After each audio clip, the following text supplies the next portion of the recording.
Hello नमस्कार दोस्तों। आज हम बात करेंगे रिलायंस इंडस्ट्री के स्टॉक के बारे में और जानेंगे इसके इम्पोर्टेंट सपोर्ट और टारगेट के बारे में। साथ ही ये वीडियो आपकी एजुकेशन के लिए है, बाय सेल की कोई एडवाइस नहीं है। फिर भी आप ट्रेड करते हैं तो अपने फाइनेंशियल एडवाइजर से कंसल्ट करें। तो चलिए वीडियो की शुरुआत करते हैं। सबसे पहले मैं यहाँ पर आपको बता देता हूँ कि जिस तरह से स्टॉक अभी नया हाई बनाते हुए ऊपर की तरफ जा रहा है, तो आपको किस तरह से पहचानना है कि स्टॉक का सपोर्ट कहाँ पर बनेगा और टारगेट कैसे मिलेंगे। साथ ही ये वीडियो आपकी केवल एजुकेशन के लिए है, तो आप इस वीडियो को अच्छे से सुनिएगा और अच्छे से देखिएगा। मैं यहाँ पर बताऊंगा कि स्टॉक में ट्रेंड कौन सा है। तो ये ट्रेंड पहचानने का तरीका हमारा 200 दिनों के मूविंग एवरेज का है, जो कि सबसे सिंपल है और सबको पता चल जाता है।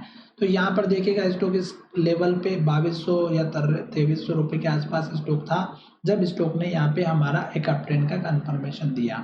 फिर स्टॉक यहाँ तक अभी तक दिखाई दे रहा है ऊपर ही है इस मूविंग एवरेज के 200 दिनों के। तो ये अप ट्रेंड को कंटिन्यू इंडिकेट कर रहा है। अब हम यहाँ पर चलते सबसे पहले मंथली चार्ट में, और फिर चलेंगे वीकली चार्ट में, और फिर चलेंगे हम डेली चार्ट में। तो मंथली चार्ट में अगर आप देखेंगे तो यहाँ से लेके यहाँ तक रेड कैंडल बनी थी, और उसके बाद से स्टॉक ने चार ग्रीन कैंडल बना दी, और हर एक कैंडल ने हाई का ब्रेकआउट करते हुए ऊपर की तरफ क्लोजिंग दी। तो हर एक कैंडल का हाई ब्रेकआउट हुआ और हर एक कैंडल ने ग्रीन बनते हुए नजर आ रही है। पर अभी लास्ट की कैंडल अभी कंप्लीट नहीं हुई है, पर ये अभी भी हमें पॉजिटिव इंडिकेशन दे रही है। तो इसका मतलब ये हुआ कि स्टॉक अभी हमारा चल रहा है अप ट्रेंड में।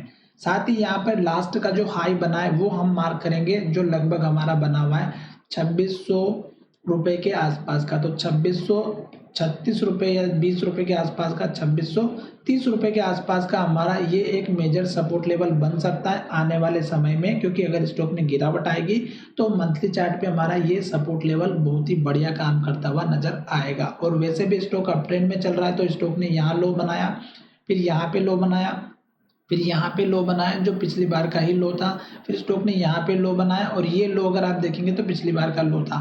फिर स्टॉक अब हमारा ये जो हाई था इसको ब्रेक कर दिया और स्टॉक ऊपर की तरफ जा रहा है। तो स्टॉक अब ये मेजर सपोर्ट लेवल बनता हुआ नजर आ सकता है।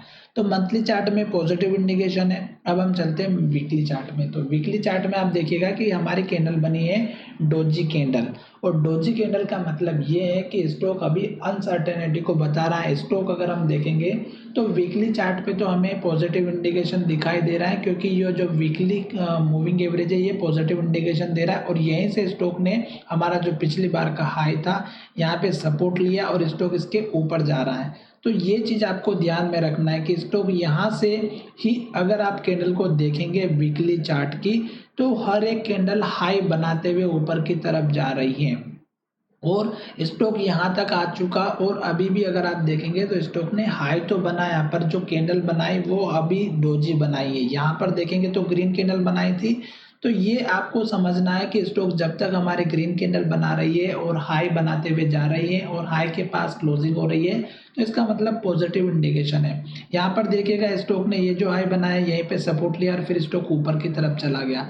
तो यहाँ पे इस बात का थोड़ा सा ध्यान रखना है। अभी जो कैंडल बनी है वो डोजी बनी है, और अब अगर स्टॉक हमारा इस कैंडल के लो का ब्रेकआउट करेगा तो ये हमें 2885 का लो है, ये अगर लो टूटा तो गिरावट आएगी। कहाँ तक आएगी? एक तो इस कैंडल के लो तक जो लगभग हमारा 2840 है, और दूसरा इस कैंडल का हाई जो लगभग हमारा 2792 का है। तो ये आपको दो लेवल का सपोर्ट लेकर के चलना होगा। ये दो सपोर्ट लेवल मैंने बना दिया है, मंथली चार्ट में अलग बना, वीकली चार्ट में अलग बना। अब हम चलेंगे डेली चार्ट में, और उससे पहले हम वीकली चार्ट में देख लेते हैं कि जो मूविंग एवरेज है 9 वीक का, वो हमें पॉजिटिव इंडिकेशन दे रहा है। क्योंकि स्टॉक जब तक इसके ऊपर है तब तक हमारे लिए ये पॉजिटिव है। अब हम चलते हैं डेली चार्ट में। तो डेली चार्ट हमारा क्या कह रहा है वो हमें समझाएगा। डेली चार्ट में अभी स्टॉक हमारा 9 डेज के मूविंग एवरेज के सपोर्ट के पास में खड़ा है, इस बात का ध्यान रखिएगा। और 2 दिन से अगर आप देखेंगे तो स्टॉक ने रेड कैंडल बनाई है, और ये हमें इंडिकेशन दे रही है कि स्टॉक अपने हाई के पास आने के बाद यहाँ पे प्रॉफिट बुकिंग हो रही है, यानी कि स्टॉक यहाँ से प्रॉफिट बुक कर रहे हैं और स्टॉक को नीचे धकेलने के लिए तैयार है। तो 2 रेड कैंडल बनी है, इसका मतलब ये है कि स्टॉक हमारा यहाँ से सेलिंग प्रेशर क्रिएट कर रहा है और उस केस में सपोर्ट लेवल आपका कौन सा रखना है। तो पहला जो छोटा सपोर्ट लेवल बनेगा वो बनेगा इस कैंडल के लो का, जो 2884 का है। तो ये आपको पहला सपोर्ट लेवल मिल चुका, जो यहाँ पर बनता हुआ नजर आया है। और दूसरा सपोर्ट लेवल बनेगा आपका इस कैंडल के लो का, जो लगभग हमारा बना हुआ है 2840 का। और ये लेवल आपका इम्पोर्टेंट रहेगा क्योंकि 2840 का लेवल पहले भी सपोर्ट लिया था और यहाँ पर दूसरी बार भी सपोर्ट लिया जब हाई बना था तब। तो ये 2 लेवल हो गए। अब बात करते हैं कि स्टॉक में अप ट्रेंड कंटिन्यू कब होगा। तो अप ट्रेंड कंटिन्यू होने के लिए इस स्टॉक को कम से कम इस लेवल के हाई के ऊपर जो है, जो लगभग हमारा 2950 का है, ये लेवल के ऊपर एटलीस्ट क्लोजिंग होनी चाहिए और उसके बाद इस कैंडल के हाई का ब्रेकआउट होना चाहिए जो 2970 का है, तब स्टॉक हमारा नया हाई बनाएगा। फिलहाल 200 दिनों के मूविंग एवरेज के ऊपर है, तो लॉन्ग टर्म वालों के लिए तो टेंशन फ्री रहने की कोई बात ही नहीं है, वो आराम से बैठे रहेंगे। साथ ही जो बिल्कुल एक्यूरेट प्रॉफिट में निकलना चाहते हैं उनके लिए यहाँ पे कैंडल का ध्यान देना बहुत जरूरी है और मूविंग एवरेज का भी ध्यान देना बहुत जरूरी है, क्योंकि स्टॉक अगर इसके नीचे आएगा तो गिरावट आ सकती है। जिस तरह से यहाँ पे देखिएगा ये गिरावट आती है तो ये कंटिन्यू रहती है और अप ट्रेंड आता है तो ये कंटिन्यू रहता है। सपोर्ट जरूर दे रहा है ये स्टॉक को, तो इस बात का ध्यान रखिएगा और पुराने लो को जरूर मार्क करिएगा। जैसे यहाँ पे पुराना लो देखिएगा, स्टॉक ने कितने दिन तक इसी लेवल पर ट्रेड किया, जो लगभग हमारा 2570 का 73 का बना हुआ था। तो स्टॉक में इस तरह के लेवल्स पर ध्यान देना हमारे लिए बहुत ही इंपॉर्टेंट बात है, क्योंकि जब भी स्टॉक हमारे इस तरह के लेवल बनाते हैं और ब्रेकआउट करता है तो एक अप ट्रेंड जरूर आता है।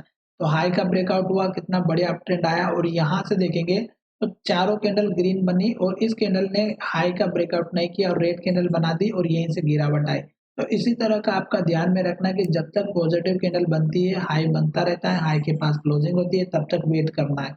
और अगर यहाँ पे गिरावट आती है तो आपको दूसरी बात ध्यान में रखना कि जैसे यहाँ पे गिरावट आ रही, हर एक कैंडल अगर रेड बन रही है और लो बनाते हुए नीचे की तरफ जा रही है तो हमें वेट करना है, जल्दबाजी बिल्कुल नहीं करनी है।